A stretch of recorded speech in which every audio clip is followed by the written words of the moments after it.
ಅಧ್ಯಕ್ಷರೇ, ಕಲ್ಯಾಣ ಕರ್ನಾಟಕ ಆರಾಧ್ಯ ದೈವ ಶ್ರೀ ಶರಣಬಸವೇಶ್ವರ ಸಂಸ್ಥಾನ 8ನೇ ಪೀಠಾಧಿಪತಿಗಳಾದಂಥ ಮಹಾದಾಸೋಹಿ ಶಿಕ್ಷಣ ತಜ್ಞ ಕಾಯಕನಿಷ್ಠ ತ್ರಿವದಿ ದಾಸೋಹಿ ಡಾಕ್ಟರ್ ಶರಣಬಸಪ್ಪ ಅಪ್ಪ ಅವರು ಇಂದು ನಮ್ಮ ಮಧ್ಯೆ ಇಲ್ಲದಿರುವುದು ತುಂಬಾ ದುಃಖದ ಸಂಗತಿ. ಮಾನ್ಯ ಸಭಾಧ್ಯಕ್ಷರೇ, ಕಲ್ಯಾಣ ಕರ್ನಾಟಕದ ಭಾಗದಲ್ಲಿ ಅನ್ನದಾನ, ಶಿಕ್ಷಣದಾನ ಅಂತಕ್ಕಂಥ ಶಿಕ್ಷಣ ಕ್ರಾಂತಿ ಮಾಡಿದ ಸಂಸ್ಥಾನವನ್ನು ಮುಂದುವರಿಸಿದ ಹೆಗ್ಗಳಿಕೆ ಡಾಕ್ಟರ್ ಶರಣಬಸಪ್ಪ ಅಪ್ಪನವರಿಗೆ ಸಲ್ಲುತ್ತದೆ.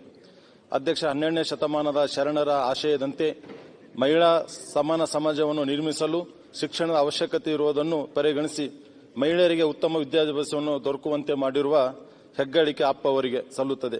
ಹಾಗೂ ಪೂರ್ವ ಪ್ರಾಥಮಿಕ ಶಾಲೆಯಿಂದ ಹಿಡಿದು ವಿಶ್ವವಿದ್ಯಾಲಯದವರೆಗೆ ಕಟ್ಟಿ ಬೆಳೆಸಿದ ಕೀರ್ತಿ ಹಾಗೂ ಇವರ ಶಿಕ್ಷಣ ಸಂಸ್ಥೆಗಳನ್ನು ಬೀದರ್, ಕಲಬುರಗಿ, ಯಾದಗಿರಿ, ರಾಯಚೂರು, ಬೆಂಗಳೂರು ಮತ್ತಿತರ ಕಡೆ ಶೈಕ್ಷಣಿಕ ಸಂಸ್ಥೆಗಳನ್ನು ಸ್ಥಾಪಿಸಲಾಗಿದೆ.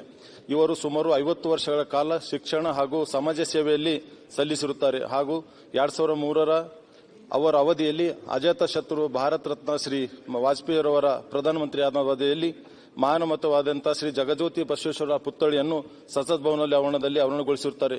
ಪೂಜ್ಯರ ಪಾತ್ರವನ್ನು ಇವತ್ತಿನ ಕಲ್ಯಾಣ ಕರ್ನಾಟಕ ಭಾಗದ ಇಡೀ ಕರ್ನಾಟಕ ರಾಜ್ಯದಲ್ಲಿ ಅವರು ಕೊಟ್ಟಂತ ಅನ್ನದಾಸೋಹ ಮತ್ತು ಶಿಕ್ಷಣ ದಾಸೋಹ ಅಂತಕ್ಕಂಥದ್ದು ಅನೇಕ ವರ್ಷಗಳಿಂದ ನಡೆದಂತ ಕಲಬುರಗಿ ಎಲ್ಲ ರಾಜ್ಯದಲ್ಲಿ ಅವರು ಇವತ್ತು ನಮ್ಮಲ್ಲಿ ಇಲ್ಲ ಅಂದ್ರೆ ಅತಿ ದುಃಖದ ಸಂಗತಿ.